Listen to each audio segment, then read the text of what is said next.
Hi, my name is Leanne. I'm an autistic adult from Adelaide, South Australia. I also have combined type ADHD, which adds to my neurodiversity. I've been asked to talk to you about my passions and pastimes and how they're helping me survive this unusual experience that the world is going through right now. Making notes, getting ready for this video, I found that they grouped those into 3 different areas. One was helping people, another one was advocacy, and the last one was creativity. Now I'll start there. Creativity is something that has been present all through my life in so many different formats. The current format of that is playing Dungeons and Dragons and role-playing and creating characters. We've had to take that from being in a shopping centre and meeting up fortnightly to meeting online and playing using a website that's set up for that and using a Discord chat so that we can talk to each other. And it's been great to be able to stay connected that way.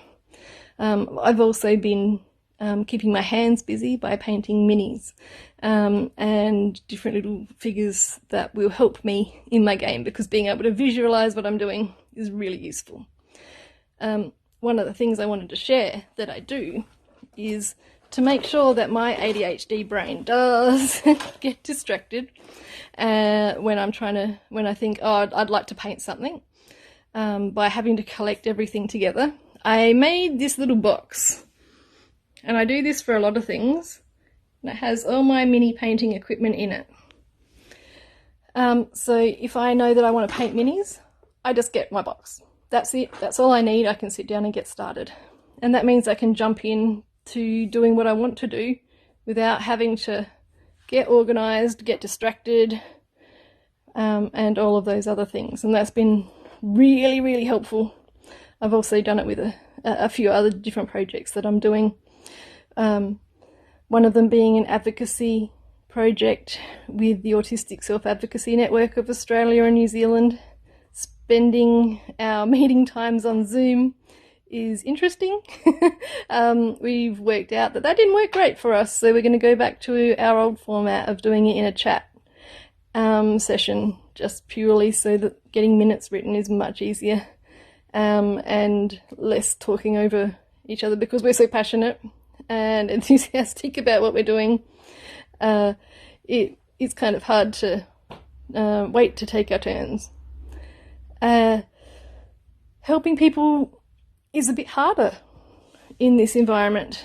So normally if someone needs a hand with something, I will put my hand up to do that because it makes me feel good. I can't do it altruistically because I get so much out of it. And by being online, our street has created a Facebook page, and I've been able to help some of the parents of young kids in the street. Many have different types of disabilities, with craft supplies and art things and activities for them to do. And I've dropped texters off in letterboxes and all kinds of things that have just saved somebody from having to run to the shops or having to try and find something else to do. We also adopted a kitten from a family in the street, and we've been learning together, my family of myself and my 3 teenagers, how to care for her, how to get our older cat introduced to her, and understanding how siblings work and what it's like to have a baby in the house. So we've all found that really rewarding and really challenging at the same time. So I've still been having support workers come to visit, and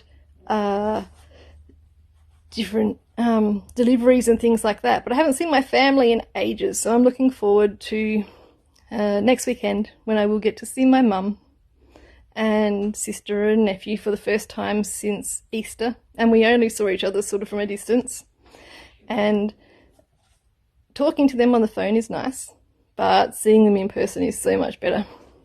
And I can't wait for that to happen. I hope this has been helpful, that you've been able to find something from the way I'm experiencing this strange time in our lives, and that as we go forward, everyone just continues to get healthy, stays happy, or at least sane. And I'll just say farewell.